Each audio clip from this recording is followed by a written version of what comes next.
Halo sahabatku channel Cerita Momo. Apa kabar kalian semua hari ini? Semoga selalu dalam lindungannya ya.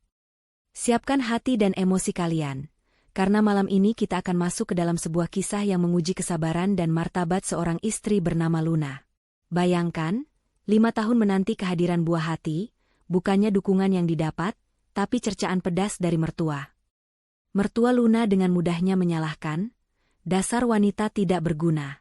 Jangan-jangan memang ada keturunan sulit punya anak dari keluargamu. Bahkan, ia sudah menyiapkan surat cerai dan wanita baru untuk anaknya. Tapi, Luna tidak tinggal diam. Ia punya satu syarat, tes kesuburan.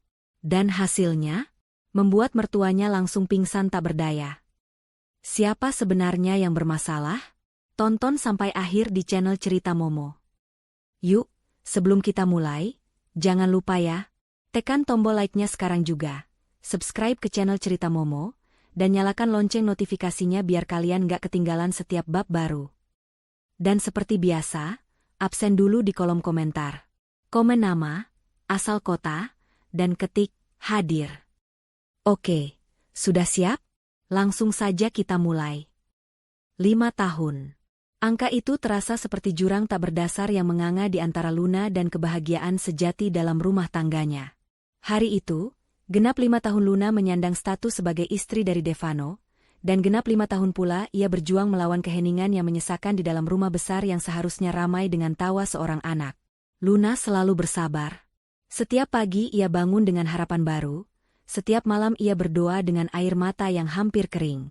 Ia mencintai Devano dengan tulus. Meski Devano seringkali bersikap pasif dan lebih tunduk pada Bu Asmara, ibunya, daripada membela sang istri. Devano sendiri adalah pria yang baik, namun sayangnya terlalu lemah. Ia berada di bawah bayang-bayang Bu Asmara, seorang wanita kaya, berkuasa, dan berlidah tajam yang percaya bahwa kesempurnaan hidup hanya bisa dicapai melalui garis keturunan yang gemilang. Bu Asmara telah lama menjuluki Luna sebagai wanita pembawa sial di belakang Luna. Namun belakangan, julukan itu mulai diucapkan keras-keras di ruang keluarga. Puncaknya terjadi siang itu, saat mereka bertiga sedang makan siang. Aroma masakan Luna yang lezat terasa hambar karena suasana hati yang mencekam. Bu Asmara baru saja kembali dari arisan dengan sekelompok sosialita yang membanggakan cucu-cucu mereka. Luna, sudah 5 tahun. Suara Bu Asmara menusuk, lebih dingin dari es yang ada di gelasnya. 5 tahun, dan kau masih belum bisa memberikan aku seorang cucu. Apa gunanya kau di rumah ini? Memang apa fungsimu sebagai seorang istri kalau tidak bisa menjalankan tugas utamamu? Luna menelan suapan makanannya dengan susah payah. Ia berusaha mempertahankan ketenangan. Bu, Luna sudah berusaha. Kita sudah ke dokter spesialis yang berbeda-beda. Luna sudah minum semua vitamin dan ramuan yang ibu berikan. Kita hanya perlu lebih bersabar. Sabar? Bu Asmara meletakkan sendoknya dengan suara dentingan keras yang membuat Devano tersentak. Devano hanya menunduk, pura-pura fokus pada makanannya, seperti biasa. Kesabaran ibu sudah habis. Luna, lihatlah teman-teman ibu, mereka sudah menimang cucu. Ada yang bahkan cucunya sudah masuk TK. Lalu ibu hanya bisa duduk dan mendengarkan keluhan para sosialita itu tentang betapa repotnya mengurus cucu. Semua karena kau, Luna, karena kau tidak berguna. Air mata Luna mulai menggenang, tapi ia menahannya. Ia menatap Devano, berharap suaminya akan mengucapkan sepatah kata pembelaan, namun Devano hanya berdeham pelan. Bu, Luna sudah bilang, kita harus Kau diam, Devano, potong Bu Asmara, menunjuk Devano dengan jari telunjuknya yang dihiasi berlian. Kau tahu? Ibu jadi berpikir, jangan-jangan memang ada keturunan sulit punya anak dari keluargamu. Luna? Ya, pasti begitu. Lihatlah dirimu. Wajahmu saja tidak ada aura-aura, ibu, sama sekali. Kalimat terakhir itu seperti cambuk api bagi Luna. Ia merasa harga dirinya diinjak-injak di hadapan suaminya sendiri. Tuduhan bahwa masalahnya berasal dari garis keturunan keluarganya adalah penghinaan paling keji. Luna berasal dari keluarga terpandang. Meskipun tidak sekaya keluarga Devano, dan ia tahu betul tidak ada riwayat kesulitan memiliki anak di keluarganya. Bu Asmara, Suara Luna bergetar, kini ia tidak lagi menahan diri. Mohon jangan bawa-bawa keluarga Luna. Luna bisa menerima cercaan tentang diri Luna, tapi tidak tentang orang tua Luna. Oh, kau berani melawan sekarang. Bu Asmara tertawa sinis. Ibu tidak melawan, Luna. Ibu hanya menyampaikan fakta. 5 tahun. Apa yang kau harapkan? Bahwa keajaiban akan jatuh dari langit? Tidakkah kau malu pada diri sendiri? Kau hanya menghabiskan uang anak ibu, padahal Devano perlu uang untuk masa depan dan membangun bisnisnya. Bisnisnya harus diurus, bukan malah disibukkan dengan kunjungan dokter spesialis bodoh yang hanya menguras dompet. Devano mengangkat wajahnya sedikit, merasa tersentuh pada bagian uang. Bu, jangan terlalu kasar. Kita bisa bicarakan ini baik-baik. Baik-baik bagaimana lagi, Devano? Bu Asmara menoleh tajam ke arah anaknya.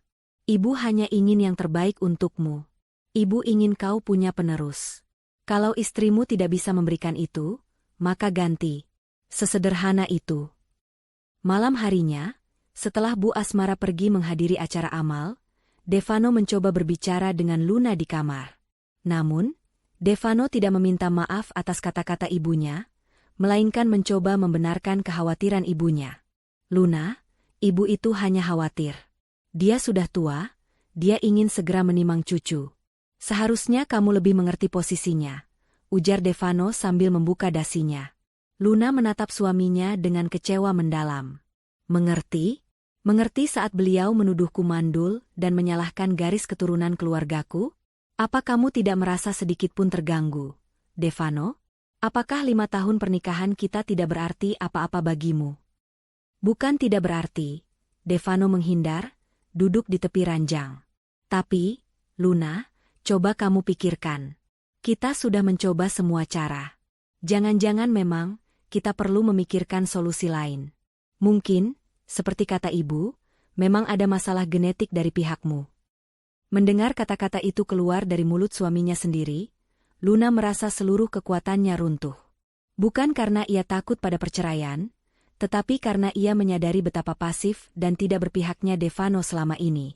Ia melihat pantulan wajahnya di cermin, air mata akhirnya jatuh membasahi pipi. Ia bukan hanya menghadapi Bu Asmara, ia menghadapi benteng Devano dan Bu Asmara. Devano, yang melihat Luna menangis, merasa bersalah sedikit, namun ia tidak bisa menarik kembali kata-katanya. Devano lebih memilih kedamaian yang diberikan Bu Asmara daripada memperjuangkan istrinya. Luna kemudian menghubungi sahabatnya, Siska.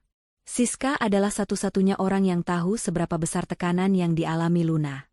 Siska menenangkan Luna melalui telepon, mendengarkan semua cercaan Bu Asmara dan sikap Devano yang dingin. Siska menyarankan Luna untuk tidak hanya berdiam diri, dan mulai mengambil tindakan untuk melindungi dirinya sendiri. Siska mengingatkan Luna bahwa ia adalah wanita cerdas dan berpendidikan, ia tidak boleh membiarkan dirinya diinjak-injak seperti itu. Setelah panggilan telepon dengan Siska, Luna berdiri di balkon kamarnya, memandang langit malam. Keputusan sudah bulat. Ia sudah memberikan semua yang ia miliki dalam pernikahan ini, termasuk kesabarannya yang tak terbatas. Sekarang, saatnya ia memikirkan dirinya sendiri. Ia akan menyetujui perceraian, tetapi dengan cara yang akan membongkar semua kepalsuan dan tuduhan keji Bu Asmara. Ia tidak akan pergi dengan kepala tertunduk. Ia akan pergi dengan membawa kebenaran. Luna menyeka air matanya dan menggantinya dengan tatapan yang tajam dan bertekad. Babak baru hidupnya akan segera dimulai, dan ia tidak akan lagi menjadi korban. Luna menghabiskan sisa malam itu dengan menyusun strategi.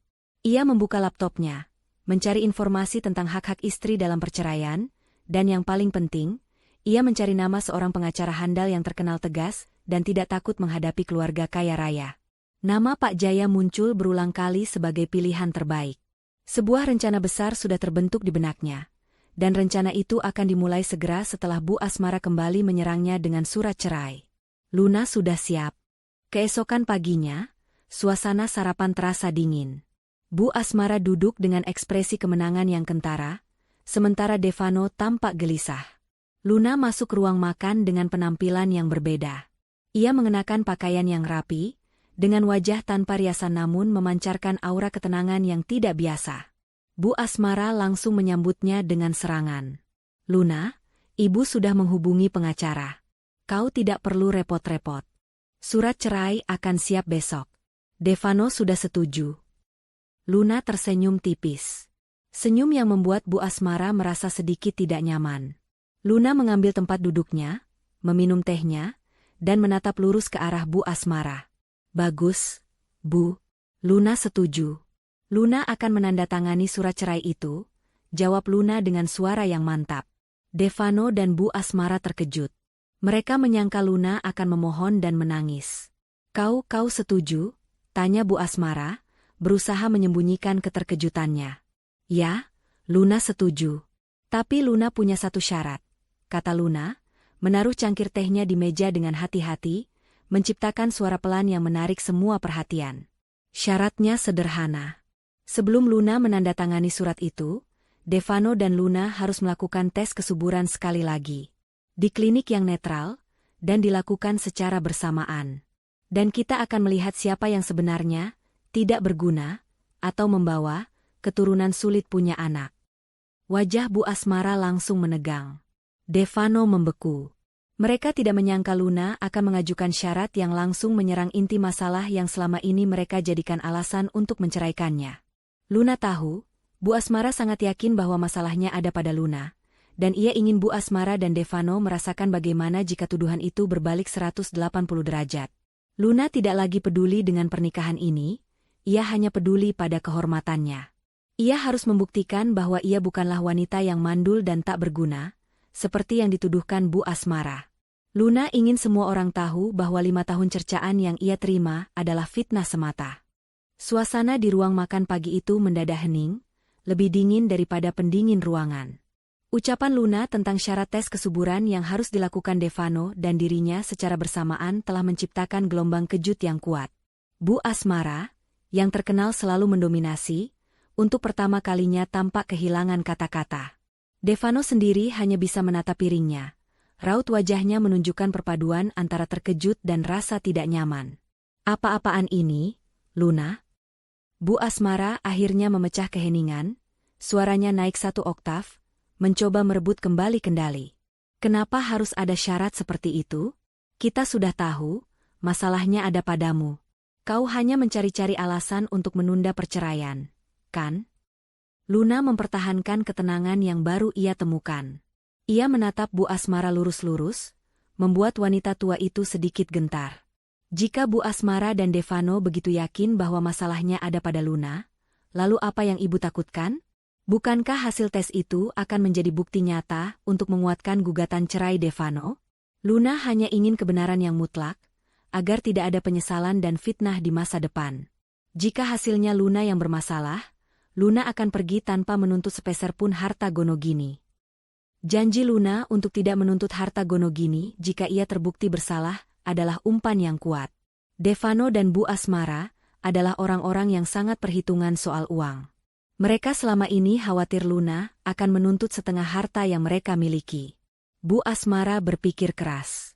Di satu sisi, ia yakin 100% masalahnya ada pada Luna, karena sudah 5 tahun tidak hamil. Di sisi lain, ia benci syarat yang dipaksakan ini karena meragukan keturunan putranya. Namun, risiko kehilangan uang lebih besar daripada harga diri sesaat. Baiklah, putus Bu Asmara akhirnya, menyambar gelas air di depannya. Kita akan lakukan tes bodoh ini. Tapi kalau hasilnya sesuai dugaanku, kau harus angkat kaki dari rumah ini hari itu juga, dan kau harus menandatangani surat pernyataan tidak akan menuntut apapun. Kau dengar itu, Luna?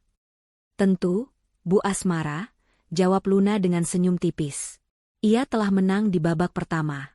Ia berhasil memaksakan agendanya. Setelah sarapan, Luna segera menghubungi Pak Jaya. Ia menceritakan seluruh kronologi kejadian, dari cercaan Bu Asmara hingga syarat tes kesuburan yang baru saja ia ajukan. Pak Jaya adalah seorang pengacara senior yang dikenal cerdas dan sangat profesional. Nyonya Luna, Anda mengambil langkah yang sangat tepat.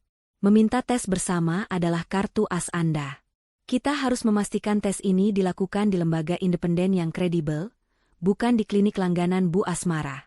Saya akan segera siapkan semua dokumen dan surat kuasa. Mulai hari ini, Setiap komunikasi dengan mereka harus melalui saya, ujar Pak Jaya melalui telepon. Luna merasa sedikit beban terangkat dari pundaknya. Ia tidak lagi sendirian. Sementara itu, di sebuah butik mewah, Bu Asmara sedang bertemu dengan Tia, wanita yang sudah ia siapkan untuk menjadi istri Devano berikutnya. Tia adalah wanita cantik, muda, dan cerdik. Ia berasal dari keluarga menengah yang ambisius. Tia tahu betul bahwa kunci untuk mendapatkan Devano adalah melalui Bu Asmara. Begini, Tia. Si Luna itu tiba-tiba mengajukan syarat aneh. Dia minta tes kesuburan bersama Devano sebelum mau menandatangani surat cerai. Bu Asmara mengeluh sambil memilah-milah tas mahal.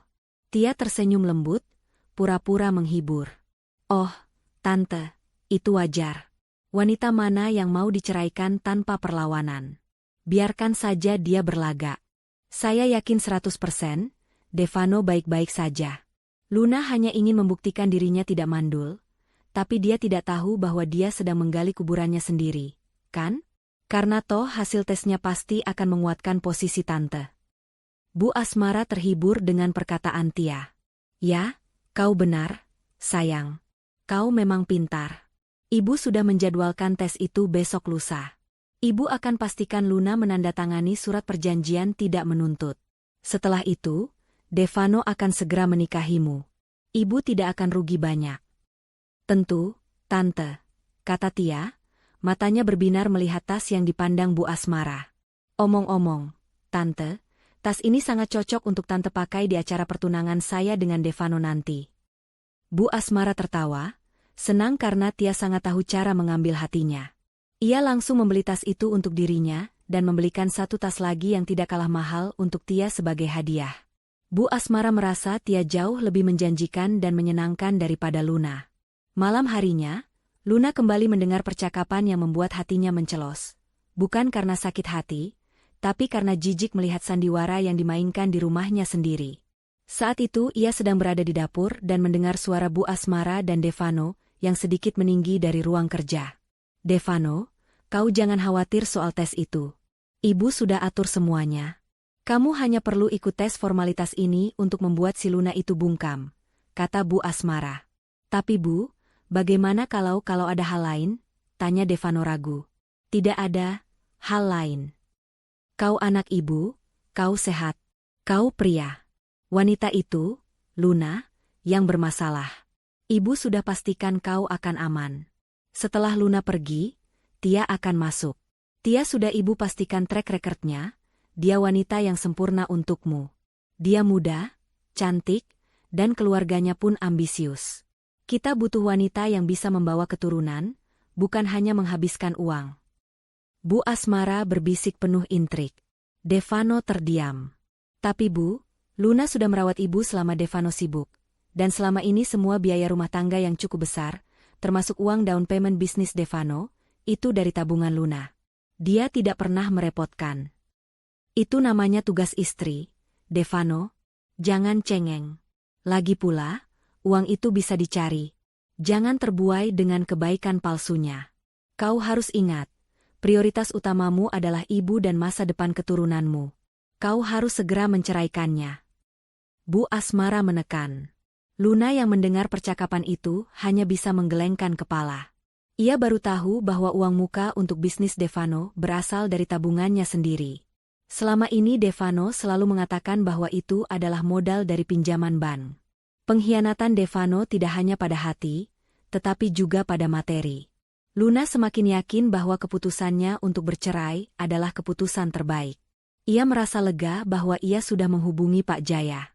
Ia harus memastikan Pak Jaya mendapatkan semua data aset dan transaksi keuangan mereka selama ini. Keesokan harinya, Devano datang ke Luna dengan wajah yang terlihat sedikit menyesal, tapi niatnya jelas untuk manipulasi. Ia mencoba merayu Luna agar membatalkan syarat tes kesuburan dan langsung menandatangani surat cerai. Sayang, kenapa kamu harus mempersulit diri? Lebih baik kita selesaikan ini baik-baik. Aku akan tetap memberimu sejumlah uang sebagai ucapan terima kasih karena telah menemaniku 5 tahun ini. Bujuk Devano, mencoba meraih tangan Luna. Luna menarik tangannya. Aku tidak butuh uang terima kasihmu, Devano. Aku hanya butuh kebenaran. Kamu harus ingat, kamu sendiri yang setuju dengan tes itu di depan Bu Asmara. Kalau kamu menarik kata-katamu, itu hanya akan membuktikan bahwa kamu atau ibumu sudah tahu kebenaran yang kalian sembunyikan. Devano langsung gelagapan. Tidak. Tentu saja tidak. Aku tidak suka suasana tegang ini, Luna. Sudah, lupakan. Kita ikut tesnya besok lusa. Aku hanya ingin kita berpisah baik-baik. Luna tahu Devano hanya takut ibunya akan marah jika ia membatalkan tes tersebut. Luna menanggapi dengan tenang, kalau begitu, siapkan dirimu. Aku sudah mengatur janji dengan dokter. Besok lusa, pukul 10 pagi, di klinik Andalas. Bukan pilihan Bu Asmara, tapi pilihan yang netral dan terpercaya. Klinik Andalas adalah klinik terkenal dengan rekam jejak yang bersih. Bu Asmara tidak punya koneksi kuat di sana. Bu Asmara sempat protes, tapi Luna berkeras. Ia mengancam akan membatalkan perjanjian tidak menuntut harta gonogini jika Bu Asmara mengubah tempat tes. Demi uang, Bu Asmara terpaksa mengalah. Malam itu, Luna menghabiskan waktu dengan Siska. Ia bertemu Siska di sebuah kafe. Luna menyerahkan beberapa dokumen keuangan kepada Siska. Siska, ini data transaksi selama 5 tahun terakhir. Ada beberapa aset yang dibeli dengan uang hasil jerih payahku sendiri sebelum dan selama pernikahan, yang selama ini Devano kira itu adalah uangku bersamanya. Aku juga melampirkan bukti transfer untuk down payment bisnis Devano. Aku percaya padamu, tolong kirimkan ini semua ke Pak Jaya sebelum besok pagi, pinta Luna dengan nada serius. Siska menatap sahabatnya dengan bangga. Aku tahu kamu bukan wanita lemah, Lun. Aku akan pastikan Pak Jaya menerima semua ini. Kamu fokus saja besok. Tunjukkan pada mereka bahwa mereka telah menuduh orang yang salah selama 5 tahun ini. Aku akan ikut menemanimu ke klinik. Luna memeluk Siska dengan erat. Ia merasa bersyukur memiliki sahabat sejati. Kini, ia tidak lagi merasa terintimidasi. Ia telah siap. Bukan hanya siap untuk bercerai, tetapi siap untuk memenangkan kebenaran dan mendapatkan kembali kehormatannya yang telah lama dicuri oleh mertua dan suaminya sendiri. Perhitungan sudah dimulai, dan Luna yakin, ia akan menjadi pemenangnya. Hari tes itu akan menjadi titik balik, bukan hanya bagi hidupnya, tetapi juga bagi kehidupan Devano dan Bu Asmara yang penuh kesombongan. Keesokan harinya, Devano diliputi kegelisahan yang tidak bisa ia sembunyikan. Luna dengan tenang menjalani rutinitasnya seolah tidak ada yang terjadi, sementara Devano merasa tertekan oleh Bu Asmara dan tuntutan Luna. Ia terus-menerus menghubungi Bu Asmara, mencoba meyakinkan ibunya bahwa rencana tes kesuburan di klinik Andalas, klinik netral pilihan Luna, adalah ide yang buruk. Namun, Bu Asmara sudah terlanjur terpikat oleh iming-iming Devano akan bebas dari tuntutan harta gonogini jika Luna terbukti bermasalah. Kau ini kenapa, Devano? Jangan seperti pengecut, bentak Bu Asmara melalui sambungan telepon. Luna itu hanya gertak sambal. Dia hanya ingin menakut-nakuti kita. Kau harus ingat, kalau bukan karena dia mandul, kenapa kita harus menunggu 5 tahun? Turuti saja maunya. Sekali saja dia membuat ulah, kita akan dapat keuntungan besar. Dia bilang tidak akan menuntut apa-apa kalau hasilnya negatif untuknya. Pikirkan uang yang bisa kita selamatkan. Devano terdiam. Logika Bu Asmara memang selalu berpusat pada keuntungan materi. Ia tahu betul bahwa ibunya tidak pernah mengkhawatirkan kesehatannya, hanya status dan kekayaan. Sementara itu, Luna bertemu dengan Pak Jaya di kantornya. Pertemuan ini sangat krusial. Luna tidak hanya menyerahkan dokumen-dokumen keuangan dan salinan bukti transfer uang muka bisnis Devano yang berasal dari tabungan pribadinya, tetapi juga meminta Pak Jaya untuk hadir di klinik Andalas. Pak Jaya, saya minta bantuan Anda untuk memastikan proses pengambilan sampel berjalan sesuai prosedur. Saya tidak ingin ada manipulasi dari pihak Devano atau Bu Asmara. Mereka punya uang dan koneksi, dan saya tidak mau ada kecurangan sekecil apapun, pinta Luna dengan tegas. Jangan khawatir, Nyonya Luna, jawab Pak Jaya, mengumpulkan dokumen dengan rapi. Saya sudah menghubungi staf ahli di klinik Andalas. Mereka adalah profesional dan sangat menjunjung tinggi kode etik. Saya akan hadir di sana, bukan sebagai pengacara, tetapi sebagai konsultan pribadi Anda.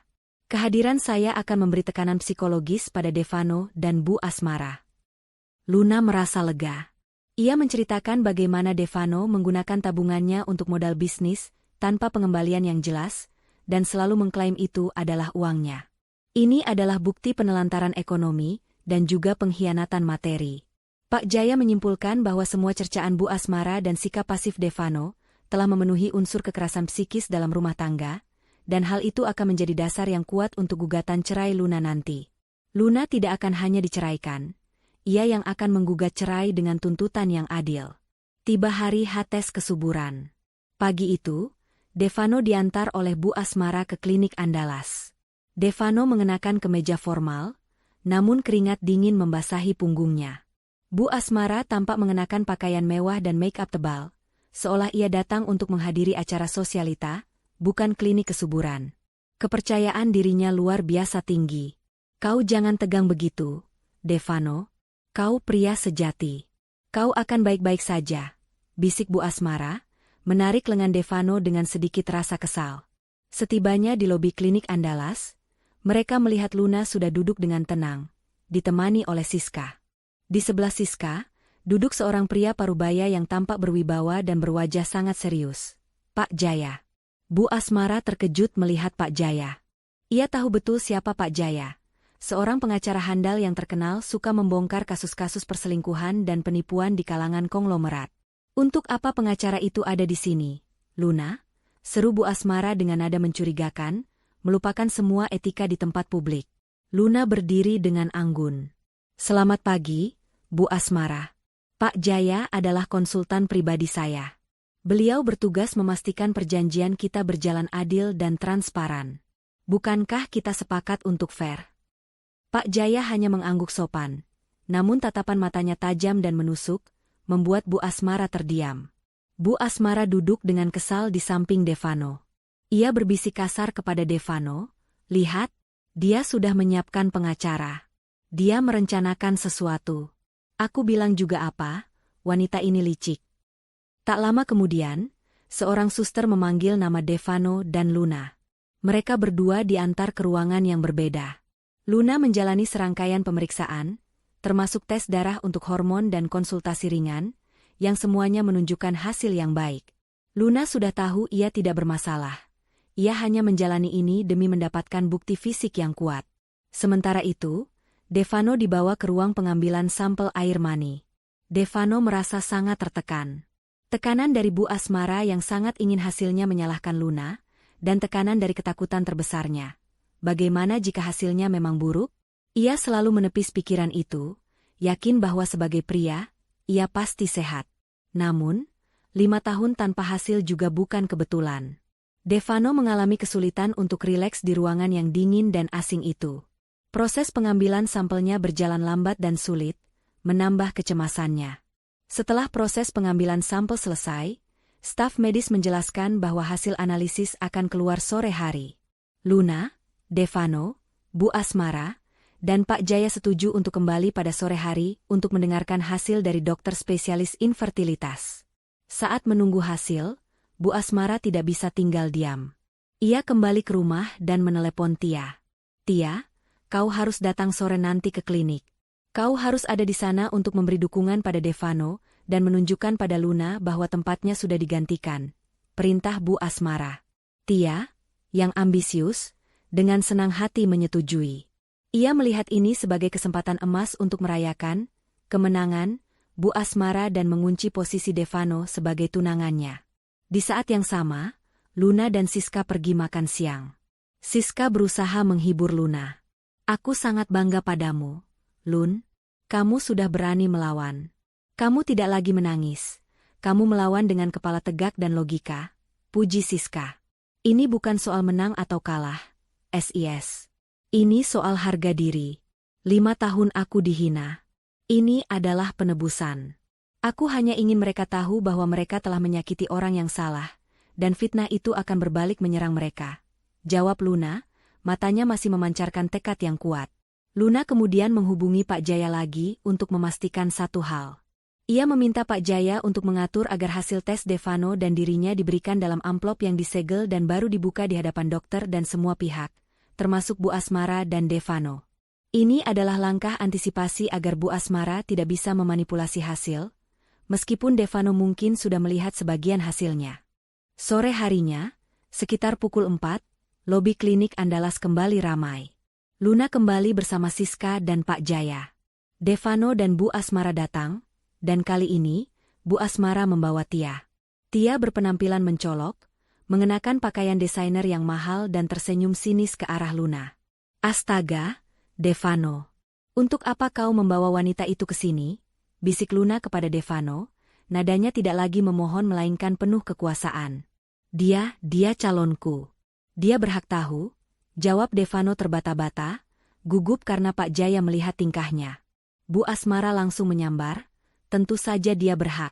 Dia sebentar lagi akan menjadi istri Devano dan akan memberikan cucu yang gagal kau berikan. Luna.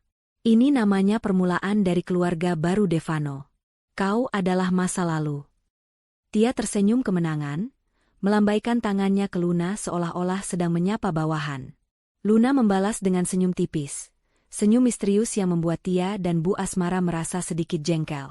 Luna tahu, sandiwara Tia dan Bu Asmara akan segera berakhir. Tak lama kemudian, dokter spesialis kesuburan memanggil mereka semua ke ruang konsultasi. Ruangan itu terasa sempit dengan 6 orang yang hadir. Luna, Siska, Pak Jaya, Devano, Bu Asmara, dan Tia. Di meja, sudah tersedia 2 amplop besar yang disegel rapi. Dokter menyapa mereka dengan ramah dan menjelaskan prosedur tes yang telah dilakukan. Ia menekankan pentingnya menerima hasil dengan lapang dada. Baik, kita akan mulai. Di tangan saya ada 2 amplop. Amplop pertama adalah hasil analisis Nyonya Luna, dan amplop kedua adalah hasil analisis Tuan Devano. Siapa yang akan membukanya? Tanya dokter tersebut. Bu Asmara dengan cepat maju, tangannya terulur ke arah amplop pertama milik Luna. Saya yang akan buka. Saya ingin membuktikan kepada semua orang bahwa wanita ini mandul. Namun, Pak Jaya lebih cepat. Ia dengan sopan menyentuh lengan Bu Asmara. Maaf, Bu Asmara. Sesuai prosedur, hasil akan dibuka oleh yang bersangkutan, atau oleh dokter. Saya sarankan, kita buka bersamaan, Pak Dokter. Dokter mengangguk setuju dan menyerahkan amplop itu kepada Luna dan Devano. Devano menerima amplopnya dengan tangan gemetar. Ia merasakan semua mata tertuju padanya. Di sebelahnya, Bu Asmara mencondongkan tubuh, tidak sabar untuk melihat tulisan infertil di kertas milik Luna. Luna, sebaliknya, membuka amplopnya dengan tenang. Ia membaca hasilnya dan sebuah senyum kemenangan mulai merekah di wajahnya. Di ruangan konsultasi yang sempit itu, ketegangan terasa begitu padat hingga hampir mencekik. 6 pasang mata, dari Luna, Siska, Devano, Bu Asmara, Tia, hingga Pak Jaya, tertuju pada 2 lembar kertas yang baru saja dikeluarkan dari amplop tersegel. Wajah Luna memancarkan ketenangan yang hampir menakutkan, sementara Bu Asmara dan Tia tidak bisa menyembunyikan seringai penuh harap, yakin bahwa kebenaran akan mengukuhkan tuduhan mereka selama ini. Dokter spesialis infertilitas, yang terbiasa dengan drama pasangan suami istri, berdeham pelan. Baik, mari kita lihat hasilnya bersama-sama. Tuan Devano, silakan baca hasil Anda lebih dulu, karena Nyonya Luna sudah tampak memahami hasilnya. Devano menatap Luna, lalu menunduk lembar kertas yang ia pegang. Tangannya gemetar hebat. Ia mencoba membaca baris pertama, yang merangkum hasil pemeriksaan Luna. Bu Asmara mencondongkan tubuhnya ke depan, matanya bergerak cepat mencoba menangkap setiap kata. Nyonya Luna, hasil pemeriksaan hormon, ovulasi, dan USG transvaginal menunjukkan semuanya dalam batas normal. Nyonya Luna terbukti subur dan tidak memiliki masalah struktural yang menghalangi kehamilan. Suara Devano tercekat saat membaca hasil Luna. Seketika, senyum kemenangan di wajah Bu Asmara dan Tia lenyap. Wajah Bu Asmara langsung memucat, berganti dengan ekspresi tidak percaya dan marah. Apa? Tidak mungkin. Kau pasti salah baca, Devano. Mana coba ibu lihat. Bu Asmara hampir merampas kertas itu dari tangan Devano. Namun Devano menahannya. Ini memang hasilnya, Bu. Luna tidak bermasalah, ujar Devano, Kini matanya beralih ke kertas di tangannya sendiri, hasil analisis air mani, semen. Bu Asmara bersikeras. Pasti ada kecurangan. Kau, Luna. Kau pasti menyogok klinik ini. Dasar wanita licik. Bu Asmara, mohon tenang. Sela Pak Jaya dengan suara tegas. Klinik Andalas adalah lembaga terpercaya. Hasil ini sah di mata hukum. Luna sudah memenuhi persyaratannya. Sekarang, giliran hasil Tuan Devano. Semua mata kini tertuju pada Devano. Devano menelan ludah, seluruh badannya terasa dingin. Ia tahu bahwa ia harus membaca hasilnya keras-keras. Di hadapan ibunya, istrinya yang sekarang, dan calon istrinya yang baru. Devano mulai membaca, suaranya pelan dan serak. Hasil. Analisis semen Tuan Devano. Volume, normal. Morfologi, bentuk normal. Tapi konsentrasi sperma, kurang dari 1 juta ml. Motilitas, pergerakan, 0%. Dokter mengambil alih, melihat hasil yang dibaca Devano. Betul. Tuan Devano, hasil Anda menunjukkan kondisi azoospermia non-obstruktif berat. Artinya, air mani Anda tidak mengandung sel sperma sama sekali, atau jumlahnya sangat-sangat minim, di bawah 1 juta ml, dan tidak bergerak. Ini adalah penyebab utama dari infertilitas yang Anda alami bersama Nyonya Luna selama 5 tahun ini. Devano menjatuhkan lembar hasil itu ke lantai. Ia tidak bisa bernapas. Seluruh ruangan berputar di sekelilingnya. Azoospermia. Sperma kosong. Ia, yang selalu merasa jantan dan superior, ternyata menjadi sumber masalah yang selama ini ia dan ibunya tuduhkan pada istrinya. 5 tahun cercaan, 5 tahun fitnah, semua kembali menghantamnya seperti palu godam. Pingsan di klinik. Reaksi Bu Asmara jauh lebih dramatis. Ia yang sejak tadi berdiri dan mencondongkan tubuh, mendengar kata-kata, azoospermia non-obstruktif berat, dan 0% motilitas, langsung berteriak histeris. Tidak mungkin. Ini bohong. Anakku tidak mandul. Kaulah yang mandul. Luna. Kaulah yang tidak berguna. Bu Asmara menunjuk Luna dengan jari telunjuk yang gemetar hebat. Luna hanya berdiri tegak, membiarkan tuduhan itu memantul tanpa menyentuhnya. Ia menatap Bu Asmara dengan tatapan kasihan. Luna sudah buktikan, Bu. Selama 5 tahun, Luna yang dihina dan disalahkan. Luna disuruh pergi karena tidak bisa memberikan keturunan. Dan sekarang, kebenaran terungkap. Luna subur, Bu. Anaknya lah yang bermasalah. Jangan-jangan, Bu Asmara sendiri sudah tahu ini sejak lama, tapi tetap membiarkan Luna dihina untuk menutupi aib keluarga. Kata-kata Luna, ditambah dengan fakta medis yang tak terbantahkan, adalah pukulan telak yang merobohkan benteng kesombongan Bu Asmara. Wajahnya yang sudah pucat kini berubah keunguan. Ia mulai terhuyung-huyung, memegang dadanya dengan napas tersengal-sengal. Ibu kenapa? Devano, yang masih shock dengan hasil tesnya, berusaha menahan ibunya. Kepala ibu tidak bisa terima, tidak mungkin. Devano anak ibu? Bu Asmara tidak mampu menyelesaikan kalimatnya. Pandangannya kosong, dan tak lama kemudian, tubuh Bu Asmara ambruk ke lantai, tak sadarkan diri. Tia, yang tadinya memasang wajah congkak, kini panik. Rencana indahnya untuk segera menjadi menantu dari keluarga kaya raya hancur berantakan di detik itu juga. Tia tidak mau menikah dengan pria yang jelas-jelas tidak bisa memberinya keturunan. Apalagi keturunan yang sangat ia inginkan untuk meningkatkan status sosialnya.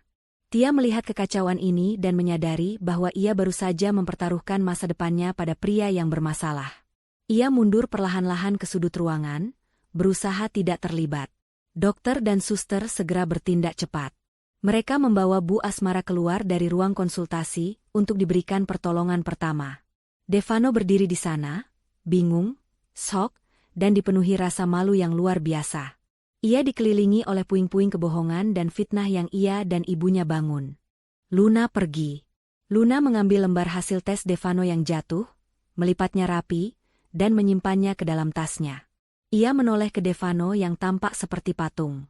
Devano, kamu sudah lihat sendiri. 5 tahun fitnah itu berakhir hari ini, ujar Luna dengan suara yang tenang, namun penuh kekuatan. Aku tidak mandul. Aku akan tetap menepati janjiku untuk menandatangani surat cerai. Tapi, janji tidak menuntut harta Gonogini itu sudah tidak berlaku lagi. Karena alasan perceraian ini sekarang adalah karena kamu dan ibumu telah melakukan KDRT psikis dengan fitnah kemandulan selama 5 tahun, dan kamu juga menelantarkan keuangan dengan memakai tabunganku tanpa izin penuh. Devano mengangkat wajahnya, air mata penyesalan mulai membasahi pipinya. Luna, jangan. Aku minta maaf. Aku salah. Aku tahu. Aku hanya takut menghadapi ibu.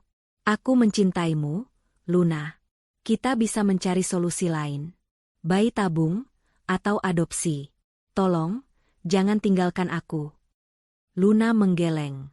Sudah terlambat, Devano. Cinta sejati tidak akan membiarkan pasangannya dihina setiap hari.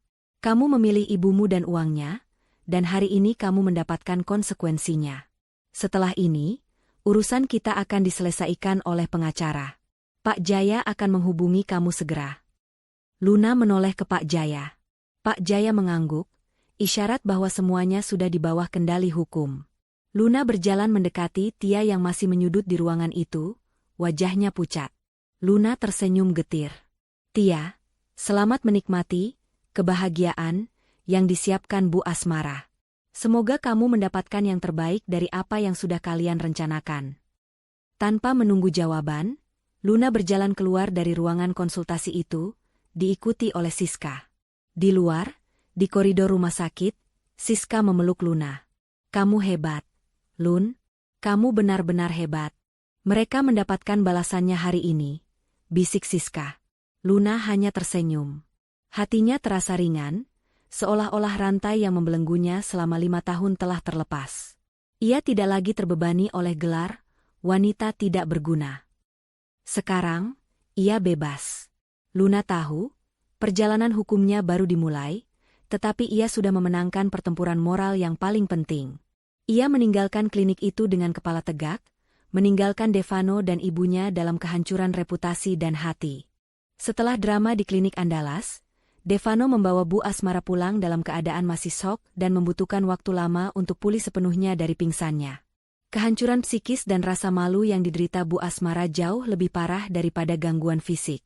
Ia yang tadinya sangat percaya diri dan mendominasi kini terbaring lemah di kamarnya, menolak berbicara dengan siapapun, terutama Devano. Devano sendiri seperti dihantam badai. Ia harus menghadapi kenyataan medis yang menyakitkan sekaligus rasa bersalah yang menggunung, karena telah membiarkan Luna difitnah selama 5 tahun. Saat Devano mencoba duduk di samping ibunya, Bu Asmara membuka mata dan langsung menepis tangan Devano. Pergi. Jangan sentuh ibu. Kau pembohong. Kau bilang kau sehat. Kau bilang Luna yang bermasalah. 5 tahun ibu menahan malu di depan teman-teman sosialita ibu, dan ternyata aib itu datang dari darah daging ibu sendiri. Bu, Luna tidak bohong. Hasilnya memang benar. Bu, suara Devano putus asa. Devano minta maaf. Devano tidak tahu. Devano kira. Kau kira apa? Bu Asmara berteriak. Suaranya parau. Kau kira kau bisa menipu semua orang? Kau kira kau bisa menyalahkan istrimu sendiri, hanya untuk menutupi kelemahanmu? Ibu malu, Devano. Ibu malu pada seluruh garis keturunan kita. Sekarang, bagaimana kita akan menghadapi Tia? Bagaimana kita akan menjelaskan ini pada semua orang? Bu Asmara yang tadinya fokus pada keturunan, kini berbalik fokus pada Devano dan calon menantunya. Bu Asmara kembali mengungkit janji Tia yang akan memberikan cucu. Rasa panik mulai melanda Devano. Ia segera menelepon Tia. Tia, yang sejak di klinik sudah menyadari bahwa rencana pernikahannya dengan Devano tidak akan pernah memberinya status ibu seperti yang ia impikan, langsung memasang sikap dingin dan merajuk di telepon. Halo, Tia? Kamu di mana? Aku harus bicara denganmu soal hasil tes itu, ujar Devano dengan nada memohon. Oh, hasil tes yang membuktikan kamu tidak bisa punya anak itu? Kenapa? Kamu mau aku mengadopsi anak untukmu, Devano? Maaf, ya. Aku wanita ambisius, aku butuh keturunan kandung untuk masa depan dan harga diri keluargaku. Rencana Tante Asmara untuk menjodohkan kita adalah lelucon yang buruk. jawab Tia dengan nada sinis. Devano terkejut. Tia, tunggu. Jangan begitu. Kita bisa cari solusi. Aku akan tetap memberimu kehidupan yang mewah, lebih mewah dari yang bisa Luna berikan. Kekayaanmu berasal dari ibumu, dan ibumu sedang pingsan karena malu. Selain itu, aku juga tahu beberapa bisnis yang kamu kelola itu modalnya dari tabungan Luna.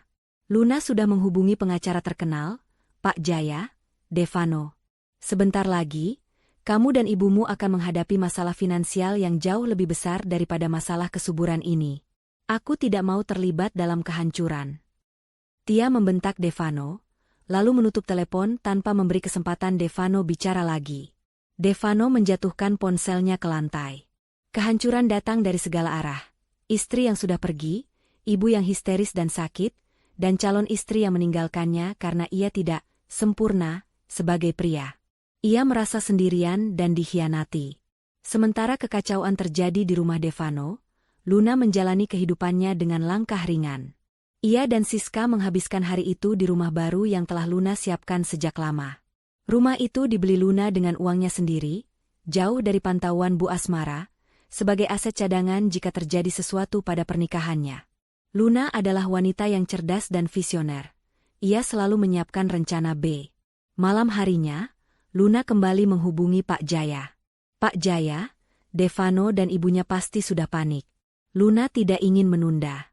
Luna ingin Anda segera mengirimkan surat gugatan cerai.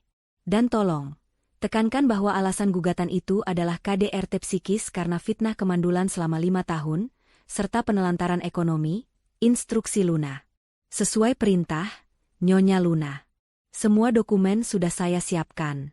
Besok pagi, saya akan mengirimkan surat gugatan resmi sekaligus surat pemberitahuan pembagian harta Gonogini berdasarkan bukti-bukti yang Anda serahkan. Kita tidak akan memberi mereka kesempatan untuk menenangkan diri dan menyusun strategi kebohongan baru. Janji Pak Jaya. Luna juga menyerahkan semua rekaman suara dan pesan singkat berisi cercaan Bu Asmara yang sudah ia kumpulkan selama bertahun-tahun. Meskipun Bu Asmara tidak pernah melakukan kekerasan fisik, kata-kata kasarnya terhadap Luna, terutama tuduhan kemandulan dan pembawa sial, adalah bentuk kekerasan psikis yang diakui dalam hukum. Bukti ini akan menguatkan posisi Luna di pengadilan dan menjustifikasi tuntutan harta Gonogini dan ganti rugi mental yang akan ia ajukan. Keesokan harinya, Devano menerima panggilan panik dari sekretarisnya. Sekretarisnya melaporkan bahwa seseorang dari kantor hukum Pak Jaya baru saja datang ke kantor dan menyerahkan dokumen resmi. Tuan Devano, ini surat gugatan cerai dari Nyonya Luna. Ada juga dokumen lain, semacam audit keuangan. Mereka meminta Anda untuk segera menghubungi pengacara Anda. Devano, ada apa ini? Tanya sekretarisnya dengan nada ketakutan. Devano merasa lemas. Ia buru-buru membuka amplop besar berwarna coklat itu. Matanya menyusuri tulisan, gugatan cerai, di bagian atas. Ia melihat nama Luna sebagai penggugat. Lebih lanjut, ia melihat rincian gugatan yang mencantumkan, kekerasan dalam rumah tangga bentuk psikis, fitnah kemandulan, dan penelantaran ekonomi. Devano tahu, fitnah yang mereka ciptakan sendiri kini menjadi bumerang. Namun, yang paling menghancurkan Devano adalah lampiran di belakang gugatan, audit harta bersama.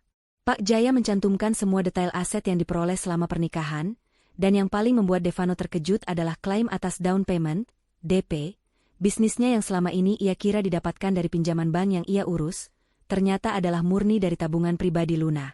Luna menuntut agar Devano mengembalikan uang itu sepenuhnya dan menjadikannya sebagai ganti rugi.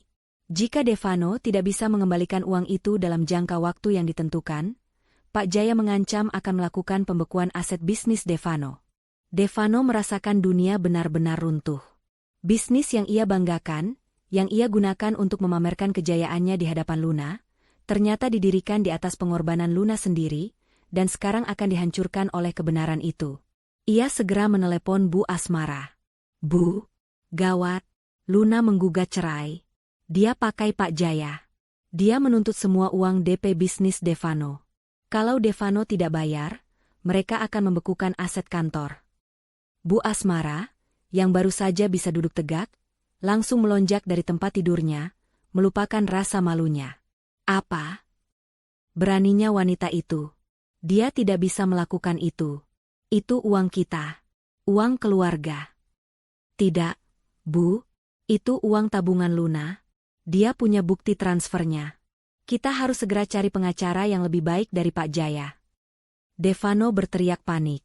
Bu Asmara, yang kini fokus pada penyelamatan uang, segera menghubungi jaringan sosialitanya untuk mencari pengacara tandingan. Mereka pun menyewa pengacara mahal lainnya, namun hati mereka sudah diliputi kecemasan besar. Luna, yang sudah memprediksi reaksi ini, hanya tersenyum tipis di rumah barunya. Ia tahu, babak pertarungan yang sesungguhnya telah dimulai, dan kali ini, Devano dan Bu Asmara akan bertarung dengan rasa malu yang harus mereka pikul. Kebenaran medis dan kebenaran finansial, keduanya kini berada di tangan Luna, menjadi senjata paling mematikan dalam proses perceraian. Luna tidak lagi mencari kebahagiaan dari Devano, ia mencari keadilan dan kehormatannya kembali. Setelah Devano dan Bu Asmara menerima surat gugatan cerai dan audit keuangan dari Pak Jaya, kepanikan di rumah mereka mencapai puncaknya. Mereka segera menyewa pengacara, seorang pria bernama Pak Dika, yang terkenal dengan biaya selangit tetapi janji-janji yang mengawang. Bu Asmara berkeras bahwa mereka harus melawan tuntutan Luna, terutama klaim Luna atas pengembalian modal bisnis Devano yang jumlahnya sangat besar. Kita tidak boleh membiarkan wanita itu mengambil uang kita, Devano. Kita harus bilang bahwa itu adalah investasi bersama, bukan pinjaman. Teriak Bu Asmara kepada Devano di ruang tamu, sementara Devano hanya mondar-mandir dengan wajah lesu. Tapi, Bu, Luna punya semua bukti transfernya. Devano ingat. Dulu Luna bilang itu uang cadangan dan Devano berjanji akan mengembalikannya.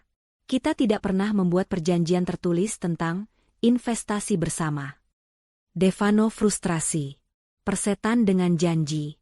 Kita harus buat-buat bukti. Kita harus alihkan aset. Cepat, Devano, pindahkan sebagian uangmu ke rekening ibu. Perintah Bu Asmara, matanya dipenuhi nafsu serakah. Saat mereka sedang menyusun rencana licik untuk menyembunyikan aset, ponsel Devano berdering. Itu dari manajer banknya, dengan nada suara yang sangat tegang. Tuan Devano, saya mohon maaf mengganggu. Saya harus memberitahu Anda bahwa telah terjadi pemblokiran dana di semua rekening yang terhubung dengan bisnis Anda. Kantor Hukum Pak Jaya baru saja mengirimkan penetapan pengadilan terkait sengketa harta bersama dan dugaan penyalahgunaan dana, kata manajer bank itu. Devano terhuyung mundur. Apa? Diblokir? Tapi kita belum sidang. Kalian tidak bisa melakukan itu. Maaf, Tuan. Ini adalah perintah penundaan pencairan dana, sampai masalah kepemilikan modal diselesaikan di pengadilan. Anda harus menghubungi pengacara Anda segera. Kami tidak bisa berbuat apa-apa, jawab manajer itu, lalu menutup telepon. Devano menatap ibunya, wajahnya seputih kapas. Bu, bisnis kita, kantor, uangnya diblokir. Kita tidak bisa membayar gaji karyawan bulan ini. Luna benar-benar melakukannya. Bu Asmara merasakan tanah di bawah kakinya berguncang. Pemblokiran dana adalah bencana besar. Reputasi bisnis Devano, yang selama ini mereka jadikan topeng kesuksesan, akan hancur dalam semalam. Keesokan paginya, situasi semakin memburuk. Luna, melalui Pak Jaya, mengajukan permohonan sita jaminan, konservatoire Beslak, atas rumah yang mereka tinggali, yang secara hukum masih terdaftar sebagai harta bersama meskipun sebagian besar dibeli Devano.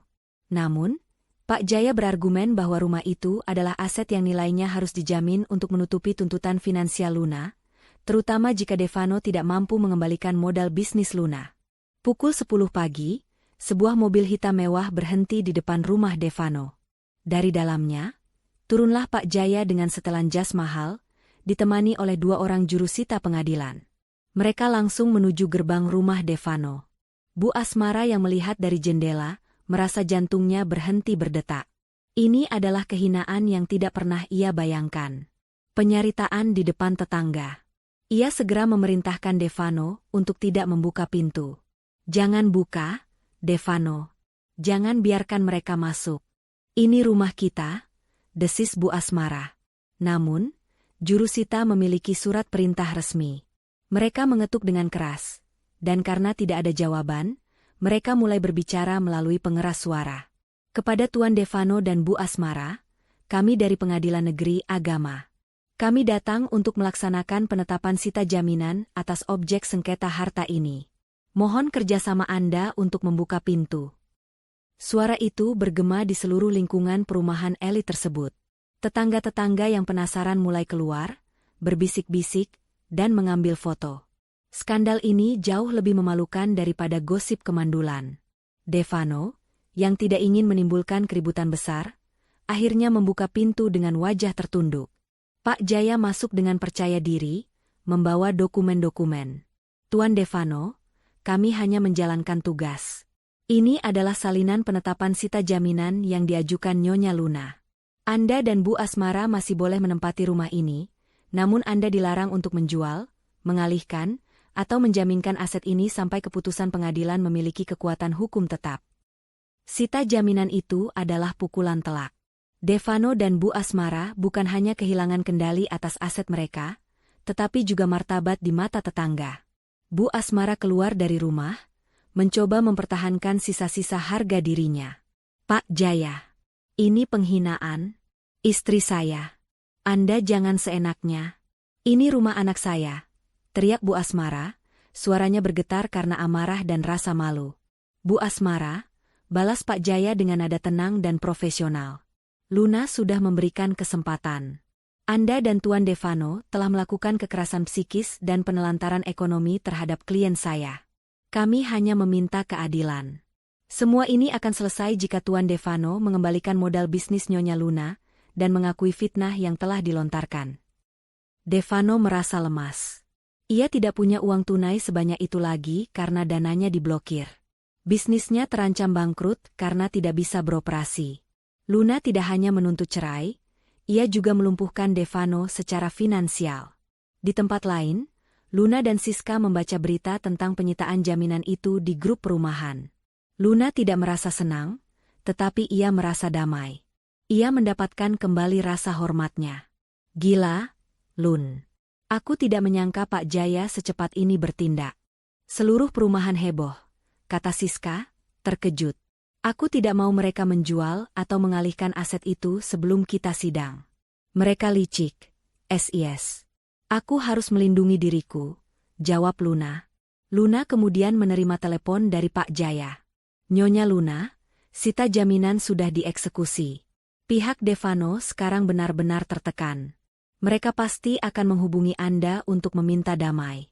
Ingat, jangan pernah mau diajak mediasi tanpa kehadiran saya. Tuntutan kita harus tetap sama. Pengembalian dana, pengakuan KDRT psikis, dan perceraian. Luna mengangguk. Ia tahu, setelah ini, Devano dan Bu Asmara akan menggunakan segala cara untuk memutarbalikkan fakta. Namun Luna sudah memegang 2 kartu as yang tidak bisa mereka sangkal. Hasil tes kesuburan dan bukti transaksi keuangan. Malam itu, Devano mencoba menghubungi Luna berkali-kali. Luna tidak mengangkatnya.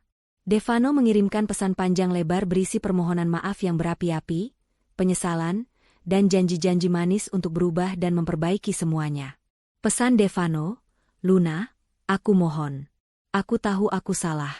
Aku menyesal sudah membiarkan ibu menghinamu. Aku butuh kamu. Kita bisa mulai lagi. Kita bisa cari pengobatan untukku, kita bisa adopsi anak. Tolong, jangan hancurkan aku. Ibu sekarang sakit, bisnisku hancur. Aku mohon, cabut gugatan itu. Aku akan memohon maaf pada keluargamu. Kita selesaikan masalah ini secara kekeluargaan, jangan lewat pengadilan. Aku mencintaimu. Luna membaca pesan itu, tapi hatinya tidak lagi tersentuh. Pesan itu hanya membuatnya jijik. Devano tidak meminta maaf atas tindakannya, tetapi karena konsekuensi dari tindakannya. Ia tidak menyesali kesalahan moral, ia menyesali kehancuran finansial dan sosialnya. Luna membalas dengan singkat. Balasan Luna, hubungi Pak Jaya. Tidak ada lagi urusan, kekeluargaan, antara kita. Kebenaran medis sudah di tangan. Sampai jumpa di pengadilan, Devano. Luna tahu, Devano akan berusaha keras untuk menjatuhkannya di pengadilan.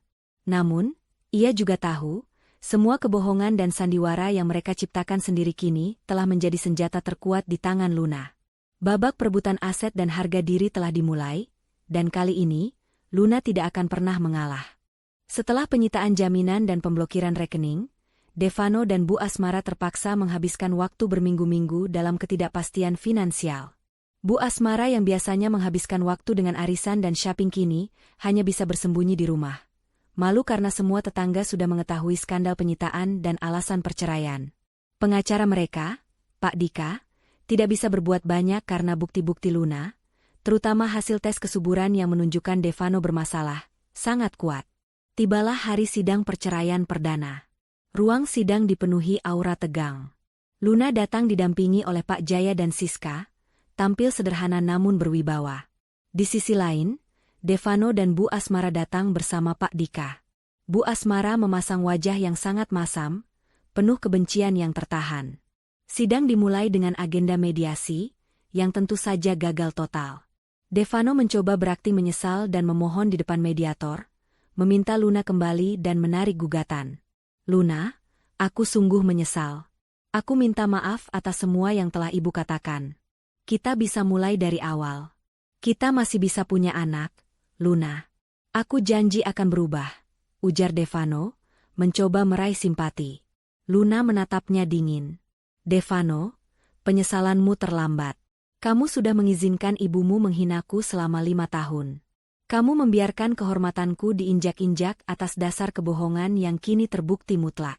Aku tidak butuh penyesalanmu, aku butuh keadilan dan kehormatanku kembali. Tidak ada lagi yang bisa dipertahankan. Aku ingin cerai. Mediasi dinyatakan gagal, dan sidang dilanjutkan ke tahap pembuktian. Pak Jaya memulai dengan menguatkan gugatan cerai dengan alasan KDRT psikis. Yang mulia hakim, ujar Pak Jaya dengan suara mantap. Klien saya, Nyonya Luna, selama 5 tahun telah mengalami kekerasan psikis berupa cercaan dan fitnah mandul dari pihak tergugat dan ibunya, Bu Asmara. Kami lampirkan bukti rekaman suara dan pesan singkat yang menunjukkan penghinaan sistematis tersebut. Puncaknya, fitnah tersebut terbantahkan oleh hasil tes kesuburan yang kami ajukan, yang secara jelas menunjukkan bahwa pihak Tuan Devano lah yang mengalami azoospermia non-obstruktif berat. Wajah Devano dan Bu Asmara langsung memerah karena malu. Pak Dika, pengacara Devano, mencoba menyerang balik dengan menyangkal tuduhan penelantaran ekonomi. Yang mulia, klaim penelantaran ekonomi tidak berdasar. Tuan Devano selalu memberikan nafkah. Dan uang yang diklaim sebagai modal bisnis Devano adalah uang yang diberikan Luna sebagai dana bersama untuk membangun masa depan mereka. Mendengar sanggahan itu, Pak Jaya tersenyum tipis. Ini adalah momen yang ditunggu-tunggu Luna. Yang mulia, kami punya bukti baru terkait klaim penelantaran ekonomi dan juga untuk mengklarifikasi aset.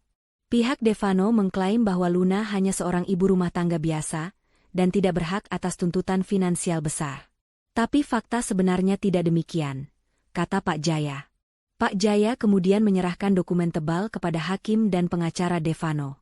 Devano dan Bu Asmara menatap dokumen itu dengan bingung. Klien saya, Nyonya Luna, selama ini memang memilih menjadi ibu rumah tangga. Namun ia juga adalah pemilik dari perusahaan holding properti berskala nasional yang bergerak di bidang investasi real estate di luar Pulau Jawa. Seluruh uang yang dipinjamkan Devano untuk modal bisnisnya adalah bagian kecil dari keuntungan investasi Luna yang selama ini ia sembunyikan demi menjaga keharmonisan rumah tangga. Jelas Pak Jaya, menghentakkan palu godam di meja persidangan. Devano, Bu Asmara, dan Pak Dika terperanjat. Luna, yang mereka anggap wanita rumahan biasa yang hanya menghabiskan uang, ternyata adalah seorang investor dan pebisnis rahasia dengan kekayaan yang jauh melampaui keluarga Devano. Bu Asmara yang selama ini memamerkan kekayaan keluarga Devano, kini menyadari bahwa ia telah menghina dan mengusir seorang wanita yang jauh lebih kaya raya darinya. Wajah Bu Asmara berubah menjadi ekspresi kaget yang luar biasa. Bibirnya terbuka lebar. Devano menatap Luna, kini ia melihat istrinya bukan lagi sebagai wanita lemah yang ia sakiti, tetapi sebagai sosok yang kuat dan berkuasa, yang selama ini dengan sengaja merendahkan dirinya demi Devano. Yang mulia, ini adalah pengungkapan. Tuntutan klien kami atas pengembalian modal adalah valid, karena ia menggunakan dana pribadinya, bukan dana rumah tangga. Ia mampu membuktikan sumber kekayaannya. Oleh karena itu, kami menuntut ganti rugi moral dan finansial, serta pengembalian semua aset Luna yang dikuasai Devano, tutup Pak Jaya. Devano dan Bu Asmara hanya bisa terdiam. Kebenaran medis telah menghancurkan martabat mereka, dan kini, kebenaran finansial telah menghancurkan kekayaan mereka. Setelah sidang perdana yang mengejutkan, Devano dan Bu Asmara menjadi sasaran empuk media sosial dan gosip di kalangan elit. Berita tentang gugatan cerai Luna, fitnah kemandulan yang terbongkar oleh hasil tes, dan fakta bahwa Luna adalah seorang investor properti rahasia, menyebar seperti api.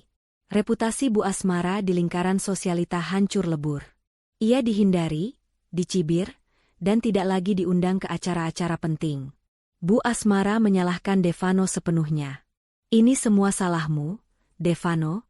Kenapa kau tidak pernah memberitahu ibu kalau Luna punya uang sebanyak itu? Kita bisa saja memanfaatkan kekayaannya, bukan malah menceraikannya. Kita telah mengusir berlian demi wanita murahan seperti Tia yang bahkan sekarang sudah tidak mau mengangkat teleponmu. Devano, yang sudah kehilangan kendali atas bisnis dan asetnya, kini harus menghadapi amarah ibunya dan rasa malu yang mendalam. Pengacara mereka, Pak Dika, juga angkat tangan.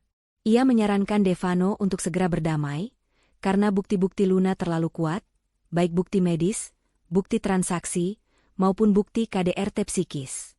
Tuan Devano, kita tidak punya harapan untuk menang. Hasil tes Anda mutlak. Bukti transfer uang Nyonya Luna juga valid.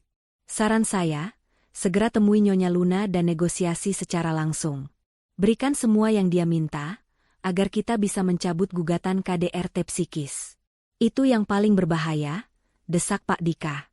Di bawah tekanan Bu Asmara yang histeris dan nasihat dari pengacaranya, Devano memutuskan untuk melanggar larangan Luna. Ia bertekad mencari Luna secara langsung di rumah barunya.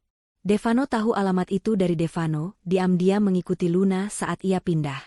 Sore itu, Devano datang ke rumah minimalis Luna yang terletak di kawasan yang tenang, jauh dari hiruk-pikuk perumahan mewah mereka yang lama.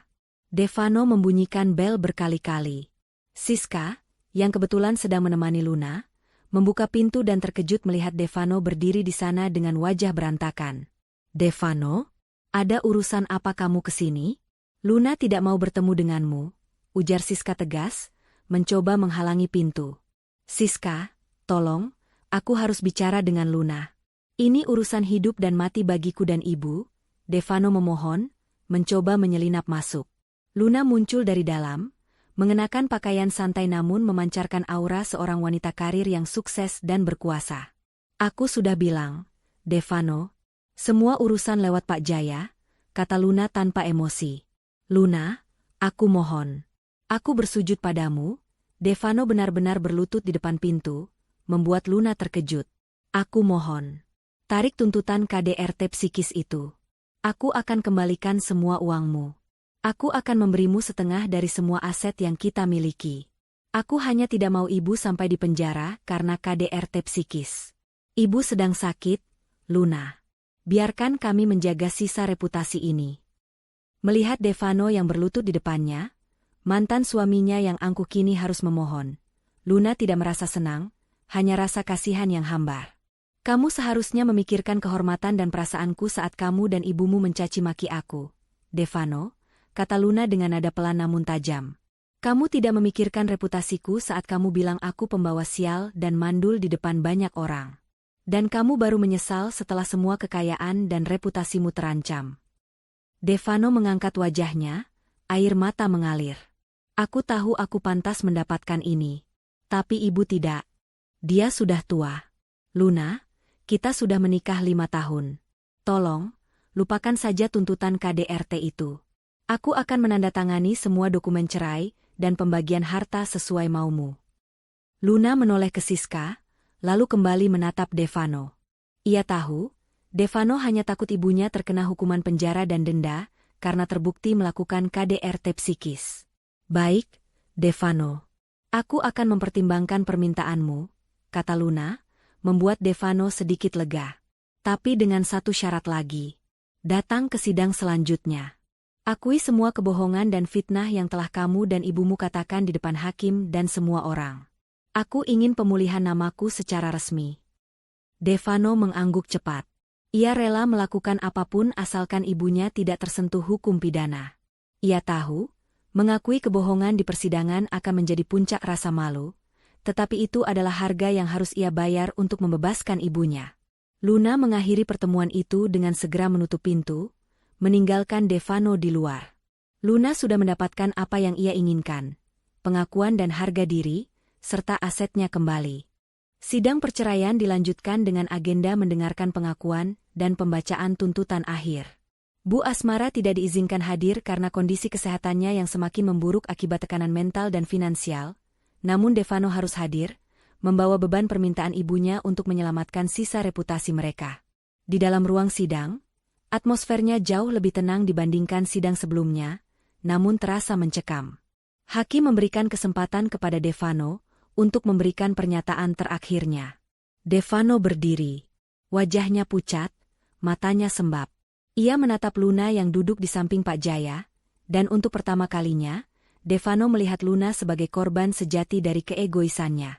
Yang Mulia Hakim, dan kepada Luna, suara Devano bergetar, namun ia berusaha menguatkannya.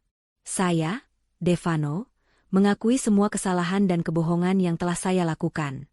Saya mengakui bahwa selama 5 tahun pernikahan kami, saya membiarkan Luna mengalami kekerasan dalam rumah tangga bentuk psikis yang dilakukan oleh saya dan ibu saya, Bu Asmara. Devano berhenti sejenak, menelan ludah. Pengacara Devano, Pak Dika, tampak tegang, sementara Pak Jaya hanya menyeringai puas. Saya mengakui bahwa kami, dengan sengaja, memfitnah Luna sebagai wanita mandul dan tidak berguna, menyalahkan garis keturunan keluarganya, padahal hasil tes kesuburan yang kami lakukan di klinik Andalas membuktikan bahwa sayalah yang memiliki masalah serius, yaitu azoospermia non-obstruktif berat. Luna sama sekali tidak bermasalah. Pengakuan itu diucapkan dengan jelas dan didengar oleh semua yang hadir. Ini adalah pemulihan kehormatan yang diinginkan Luna. Devano melanjutkan, nadanya kini penuh penyesalan. Saya juga mengakui telah melakukan penelantaran ekonomi dengan menggunakan tabungan pribadi Luna, sebagai modal bisnis saya tanpa persetujuan penuh. Saya berjanji, akan mengembalikan semua dana tersebut sebagai ganti rugi, dan saya akan menerima semua tuntutan ganti rugi moral yang diajukan Luna. Setelah pengakuan yang menghancurkan dirinya sendiri, Devano duduk kembali. Pengacara Devano tidak lagi membantah. Mereka hanya bisa menerima kenyataan. Giliran Pak Jaya menyampaikan tuntutan akhir Luna. Ia menekankan bahwa karena adanya pengakuan KDRT psikis dan pengakuan kesalahan finansial, Luna setuju untuk mencabut tuntutan pidana terhadap Bu Asmara. Namun dengan syarat Devano segera menunaikan semua kewajiban finansial yang disepakati. Yang Mulia Hakim, klien kami Nyonya Luna telah membuktikan secara valid dan mutlak bahwa ia adalah korban. Ia telah berbaik hati untuk tidak memenjarakan mantan ibu mertuanya atas dasar kemanusiaan. Oleh karena itu, kami memohon agar majelis hakim mengabulkan permohonan cerai gugat Nyonya Luna dan menetapkan pembagian harta sesuai tuntutan yang telah kami ajukan, termasuk pengembalian modal Nyonya Luna yang digunakan Tuan Devano, serta ganti rugi atas KDRT psikis yang dialami, tutup Pak Jaya. Setelah mempertimbangkan semua bukti medis, pengakuan Devano, dan bukti-bukti transaksi yang sah, hakim mengambil keputusan. Berdasarkan semua fakta dan bukti yang diajukan, majelis hakim memutuskan, pertama, mengabulkan gugatan cerai Nyonya Luna terhadap Tuan Devano. Kedua, menyatakan Tuan Devano bersalah atas KDRT psikis dan penelantaran ekonomi. Ketiga, mewajibkan Tuan Devano mengembalikan seluruh modal bisnis Nyonya Luna dan membayar ganti rugi moral yang besarnya telah disepakati. Keempat, menetapkan status rumah dan aset lain sesuai dengan audit yang diajukan oleh penggugat. Dengan ini, Tuan Devano dan Nyonya Luna resmi bercerai dengan putusan berlaku segera. Paluan palu hakim terdengar keras, mengakhiri 5 tahun penderitaan Luna. Luna tidak menangis, ia tersenyum lega. Ia menoleh ke Devano yang tampak hancur, namun ia tidak lagi merasakan apa-apa selain kelegaan. Luna berdiri, bersalaman dengan Pak Jaya, dan meninggalkan ruang sidang sebagai wanita merdeka yang telah memenangkan kehormatan dirinya kembali. 2 tahun telah berlalu sejak palu hakim diketuk, meresmikan perpisahan Luna dari Devano. Luna benar-benar menjalankan hidup barunya dengan gemilang. Dengan semua aset dan modal bisnisnya yang telah kembali, ditambah kekayaan investasi properti rahasianya, Luna mendirikan sebuah perusahaan holding besar di Jakarta. Ia tidak lagi menyembunyikan kesuksesannya. Ia tampil di media sebagai CEO wanita yang mandiri dan inspiratif. Kehormatan dan harga dirinya telah pulih sepenuhnya. Di sisi lain, Devano dan Bu Asmara harus menghadapi karma yang tak terhindarkan. Tanpa modal dari Luna dan dengan reputasi bisnis yang hancur karena kasus hukum dan pemblokiran dana, bisnis Devano terpaksa ditutup. Rumah mewah yang disita jaminan akhirnya dijual untuk menutupi ganti rugi dan kewajiban Devano kepada Luna. Bu Asmara, yang sudah kehilangan jaringan sosialita dan kekayaan, kini harus tinggal di rumah yang jauh lebih sederhana, menghabiskan hari-harinya dalam penyesalan dan tekanan. Devano kesulitan mendapatkan pekerjaan karena rekam jejaknya yang terikat kasus KDRT psikis dan penelantaran ekonomi. Mereka hidup dalam kesulitan, jauh dari kemewahan yang dulu mereka agungkan. 1 tahun setelah perceraiannya, Luna bertemu dengan Arga, seorang pria sukses dan mapan yang menghargai Luna apa adanya dan bangga dengan pencapaiannya. Hubungan mereka berkembang dengan cepat, didasari rasa saling menghormati dan cinta yang tulus, tanpa ada campur tangan keluarga yang merusak. 2 tahun setelah perpisahan yang pahit itu, sebuah kabar bahagia datang. Luna hamil. Di sebuah rumah sakit bersalin ternama, Luna melahirkan seorang bayi laki-laki yang sehat dan tampan, buah cintanya dengan Arga. Kehadiran anak ini adalah bukti nyata yang paling keras menampar semua fitnah yang pernah dilontarkan Bu Asmara. Luna, yang dulu dituduh mandul dan pembawa sial, kini memegang mahkota sejati seorang ibu. Pada suatu sore, saat Bu Asmara dan Devano sedang duduk di rumah sederhana mereka tidak sengaja melihat berita di televisi. Layar menampilkan sosok Luna yang anggun diwawancarai tentang kesuksesan perusahaannya, diikuti dengan foto Luna bersama Arga dan bayi mereka. Judul berita itu tertulis jelas, Luna, CEO properti sukses, rayakan 2 tahun pernikahan kedua dengan kelahiran putra pertamanya, membuktikan semua fitnah kemandulan salah. Melihat senyum bahagia Luna dan bayi sehat di pelukannya, Bu Asmara langsung lemas. Air mata penyesalan mengalir di wajahnya. Ia akhirnya menyadari betapa kejamnya ia telah menghancurkan hidup Devano dan dirinya sendiri, hanya karena kesombongan dan kebodohan. Mereka telah kehilangan segalanya, kekayaan, reputasi, dan kesempatan untuk memiliki keturunan, semua karena mereka menuduh orang yang salah. Devano menatap layar televisi itu dengan kepedihan yang tak terhingga. Ia tidak hanya kehilangan istri yang mencintainya, tetapi juga wanita yang jauh lebih baik dan lebih kaya. Ia menyesali semua sikap pasifnya yang membiarkan Luna disakiti. Ia kini menyadari bahwa kehormatan dan kebahagiaan sejati tidak diukur dari harta warisan atau keturunan yang dipaksakan, melainkan dari kejujuran dan rasa hormat terhadap pasangan. Namun, penyesalan itu sudah sangat terlambat. Luna, dipelukan suami barunya dan sambil menimang putranya, menjalani akhir yang baru, penuh kebahagiaan dan kemuliaan yang sesungguhnya. Pesan moral dari kisah Luna adalah bahwa kebenaran pada akhirnya akan selalu terungkap. Jangan pernah membiarkan diri dihina atau direndahkan. Kehormatan dan harga diri jauh lebih berharga daripada harta atau status. Terkadang, perpisahan adalah jalan terbaik untuk menemukan kebahagiaan sejati, dan karma akan selalu menemukan jalannya untuk menghukum mereka yang sombong dan penuh fitnah.